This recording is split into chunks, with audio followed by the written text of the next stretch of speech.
Shanks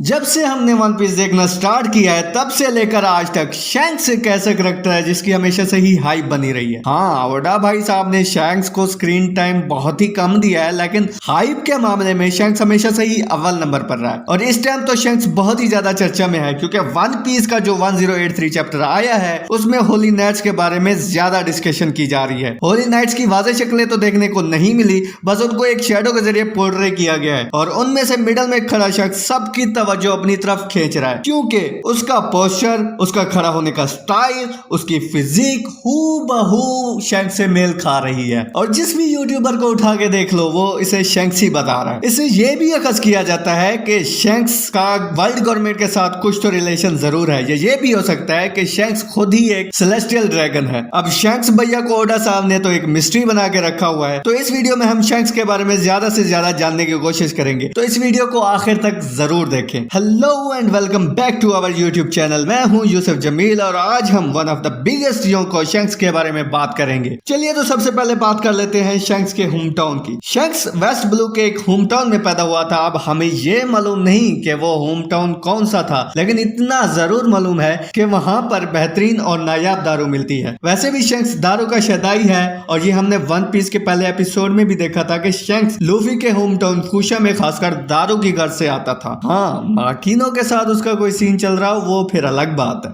समझ रहे हो आप समझ रहे हो। अच्छा, तो शैंक्स अपने होम टाउन में ज्यादा नहीं टिकता और फिर शैंक्स की पैदाइश के 1 साल के अंदर गॉड वैली में बैटल के बाद pirate king Gol D Roger Shanks को एक ट्रेजर चेस्ट में मिलता है। अब शैंक्स गॉड वैली में क्या कर रहा था और ट्रेजर चेस्ट में कैसे आया, तो इस हवाले से ओडा ने शैंक्स को अभी तक एक मिस्ट्री ही बना के रखा हुआ है। हाँ, बीच बीच में ओडा सन से हमें थोड़े थोड़े हिंट देते रहते हैं। जिस तरह वन पीस फिल्म रेड में हमें यह पता चला कि शैंक्स फिगरलैंड फैमिली से ताल्लुक रखता है, और यह हमें इसलिए पता चला क्योंकि it was specifically mentioned by the 5 elders जो कि वर्ल्ड गवर्नमेंट के सबसे बड़े लीडर्स हैं। लेकिन इस फैमिली के बारे में भी हमें कुछ भी नहीं पता कि ये कौन है, ये कहां से आए हैं। बट कुछ थ्योरीज के मुताबिक फिगरलैंड फैमिली सेलेस्टियल ड्रैगन का ही पार्ट हो सकती है और शैंक्स भी सेलेस्टियल ड्रैगन ही है।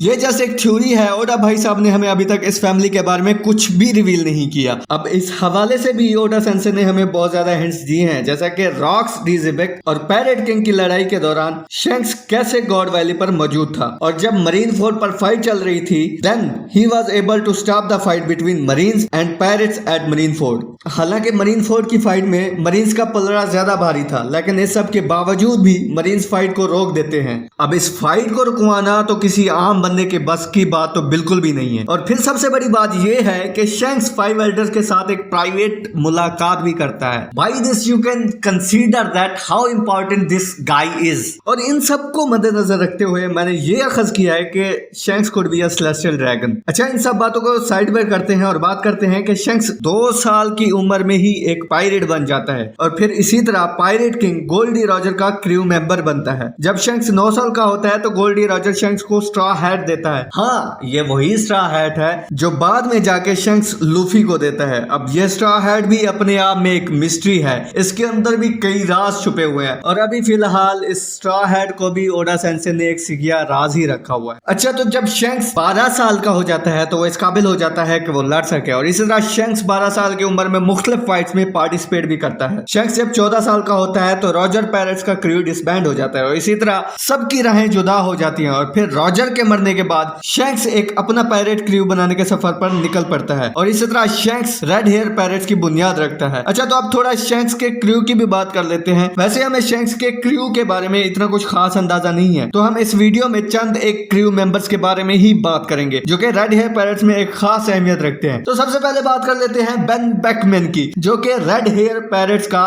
वाइस कैप्टन भी है। इस भाई साहब को हल्के में लेने की कोशिश तो बिल्कुल भी मत कीजिएगा, क्योंकि कुछ लोगों का यह भी मानना है कि बेन बेकमैन की पावर शैंक्स की पावर के इक्वल है। By this you can imagine how much powerful this guy is. अब यहां से अंदाजा लगा लें कि मरीन फोर्ट वॉर में मरीन्स एडमिरल किजारू भी इसको देखकर कहता है, I am sorry, बाबू। ये भी माना जाता है कि शैंक्स वर्सेस किड की फाइट में कैप्टन किड का बाजू भी बेन बेकमैन ही ने धड़ से अलग किया था। So the next one is lucky रू, जो कि रेड हेयर पैरेट्स का कुक है। वो कुक भी इसलिए बना है क्योंकि उसको खाने का बहुत ज्यादा शौक है, इसलिए हमने जब भी उसे देखा है तो उसके मुंह में गोश्त का टुकड़ा तो जरूर होता है। और उसकी पावर्स का अंदाजा तो हमें वन पीस के पहले ही एपिसोड में हो गया था, जब लकी रू फ्लैश टैप लेकर एक बंदे को किल करता है। तीसरे नंबर पर हम उस बंदे की बात कर लेते हैं जिसने खुद एक गार्ड को जन्म दिया है। हाँ जी, हम बात कर रहे हैं गार्ड उसब के वालिद मोहतरम यासुब साहब की, जो कि रेड हेयर पैरेट्स में एक जाने माने स्नाइपर है। उसका कोई भी टारगेट कभी भी मिस नहीं होता और शायद यही वजह है कि शैंक्स ने यासुब को अपने क्रू में शामिल किया। शैंक्स के क्रू में और भी पावरफुल मेंबर्स मौजूद हैं, लेकिन अभी हमें उनके बारे में इतना कुछ खास इल्म नहीं है। शैंक्स की एक बेटी भी है जो कि उसकी सगी तो नहीं है। जिस तरह शैंक्स राजर को एक ट्रेजर चेस्ट में मिला था,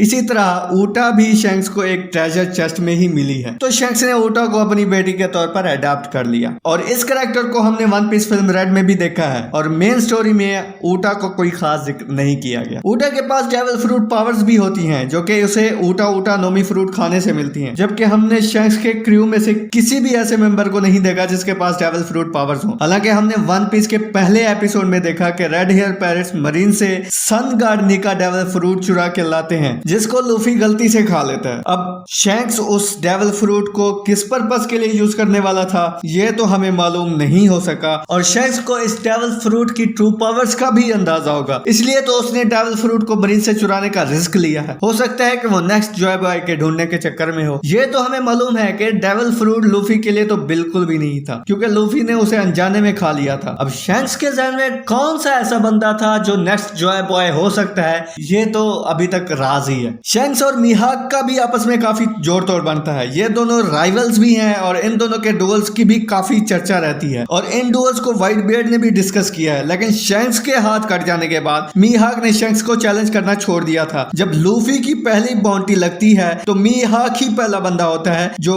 लूफी का वांटेड पोस्टर शैंक्स को दिखाता है और जब मरीन फोर वार में शैंक्स अपेयर होता है तो मीहाक मजीद लड़ने से इनकार कर देता है। और फिर हम बग्गी समा को कैसे भूल सकते हैं, जो कि हमेशा से ही शैंक्स का चड्डी बड़ी रहा है और अभी दोनों ही योंको लेवल पर विराजमान है। अच्छा, तो काफी लोगों के इल्म ये बात नहीं होगी कि शैंक्स एक शादीशुदा बंदा भी है। जी हाँ, आपने सही सुना कि शैंक्स एक शादीशुदा बंदा है। अभी आप लोग सोच रहे होंगे कि मैंने अभी पहले ही बोला था कि ऊटा उसकी सगी बेटी नहीं है, वो तो उसको ट्रेजर चेस्ट में मिली थी, तो ये कैसे पॉसिबल है कि शैंक्स एक शादीशुदा बंदा है। हाँ, ऊटा उसकी सगी बेटी तो बिल्कुल भी नहीं है, ये आपने बिल्कुल भी ठीक सुना है। लेकिन जिस तरह मैंने पहले बताया था कि माकिनो और शैंक्स का कोई सीन हो सकता है, तो इससे मुराद ही यही था कि there is a slight possibility that Shanks and Makino could be husband and wife. अब ये ऑफिशियली तो कंफर्म नहीं है, बट इन फ्यूचर आपको ये सीन देखने को मिल सकता है। हमने शैंक्स को ऑन स्क्रीन कुछ इतना खास नहीं देखा और हमने कुछ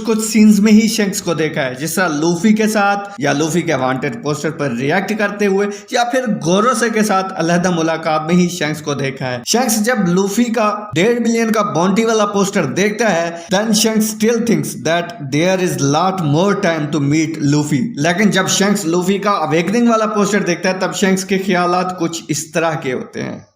हम फर्स्ट गाड़ी चला। शैंक्स सब कहता है कि अब वन पीस लेने का वक्त आ गया है। अब ये समझ नहीं आ रही कि शैंक्स अभी तक चुप क्यों बैठा था, हालांकि वो सारे रेड पोनी ग्लिफ्स तक रसाई हासिल कर सकता था और शायद वन पीस तक भी पहुंच सकता था। अब ये कुछ क्वेश्चंस हैं जो मेरे दिमाग में सराउंड करते रहते हैं। अब स्टोरी आगे बढ़ेगी तभी हमें पता चलेगा कि आखिर शैंक्स का असल मकसद क्या है। शैंक्स की स्टोरी तो आगे चलती रहेगी, लेकिन मेरी वीडियो का यहाँ पर इख्तिताम हुआ चाहता है। अगर आपने यहाँ तक वीडियो देख ली है तो सब्सक्राइब बटन को हिट कर दें और साथ में वीडियो को लाइक और शेयर भी कर दें। आपके इस एक टच से मेरी बहुत ज्यादा हेल्प हो जाएगी। वीडियो को आखिर तक देखने के लिए अरिगातो गोजाइमास। तो मिलते हैं नेक्स्ट वीडियो में।